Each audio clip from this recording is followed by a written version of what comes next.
me forever on fire.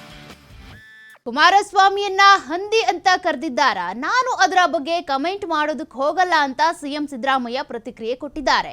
ADGP ಮೇಲೆ Kumaraswamy allegation ಮಾಡಿದ್ದಾರೆ, ಹೀಗಾಗಿ ಎಡಿಜಿಪಿ ಅವರು ಉತ್ತರ ಕೊಡ್ತಾರೆ ಅಷ್ಟೇ.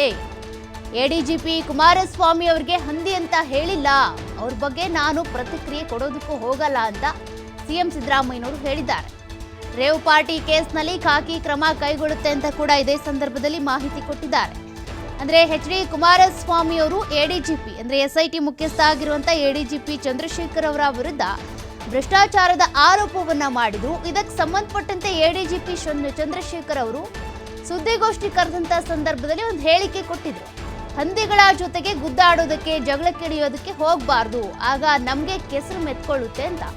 ಈ ಹೇಳಿಕೆಗೆ ಸಂಬಂಧಪಟ್ಟಂತೆ ಸಿದ್ದರಾಮಯ್ಯನವರ ಪ್ರತಿಕ್ರಿಯೆ ಕೇಳಿದಾಗ, ಹೌದಾ ಎಡಿಜಿಪಿ ಅವರು ಹಂದಿ ಅಂತ ಕರೆದಿದ್ದಾರಾ ಎಚ್.ಡಿ. ಕುಮಾರಸ್ವಾಮಿ ಅವ್ರನ್ನ, ಅದ್ರ ಬಗ್ಗೆ ನಾನು ಕಮೆಂಟ್ ಮಾಡೋದಕ್ಕೆ ಹೋಗಲ್ಲ, ಅದು ಅವರ ಇಬ್ಬರ ಮಧ್ಯೆ ಇರುವಂತ ಜಗಳ ಸಮಸ್ಯೆ ಅಂತ ಸಿದ್ದರಾಮಯ್ಯ ಪ್ರತಿಕ್ರಿಯೆ ಕೊಟ್ಟಿದ್ದಾರೆ. ರೇವ್ ಪಾರ್ಟಿ ಮಾಡೋದು ಏನು ಅದೆಲ್ಲ ಪೊಲೀಸ್ನವ್ರ ಜವಾಬ್ದಾರಿ.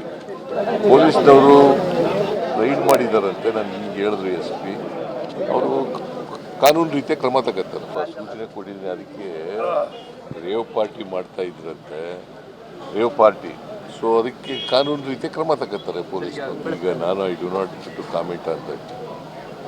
ಅವರು ಎಡಿಜಿಪಿ ಮೇಲೆ ಅಲ್ಲ,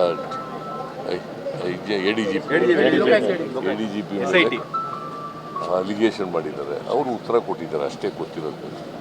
ಈಗ ತಪ್ಪು ಮಾಡಿಬಿಟ್ಟಿದ್ದಾರೆ, ಅಧಿಕಾರಿಗಳ ಮೇಲೆ ಟೀಕೆ ಮಾಡೋದು ಇದೆಯಲ್ಲ, ಯಾಕೆ ಮಾಡ್ತಾರೆ? ಕಾನೂನು ಬಾಹಿರವಾಗಿ ಮಾಡಿದ್ರೆ ಟೀಕೆ. ನಾನು I do not want to comment on that. ಅದರಲ್ಲಿ ಇಂಟರ್ಫಿಯರ್ ಆಗಲ್ಲ ನಾನು. ಕಾನೂನು ಇರ್ತದೆ, ಕಾನೂನು ರೀತಿಯ ಕ್ರಮ ತಗೋಬೇಕಾಗ್ತದೆ. ಈಗ ಯಾರೋ ಈ ಕಂಪ್ಲೇಂಟ್ ಕೊಟ್ಬಿಟ್ಟ ತಕ್ಷಣ ಆಗುತ್ತದು, ಕಾನೂನು ರೀತಿಯ ಕ್ರಮ ತಗೋಬೇಕು. ಪೊಲೀಸ್ನವ್ರು ಕ್ರಮ ತಗೋತಾರೆ. ರೇವ್ ಪಾರ್ಟಿ ಮಾಡೋದು ಏನು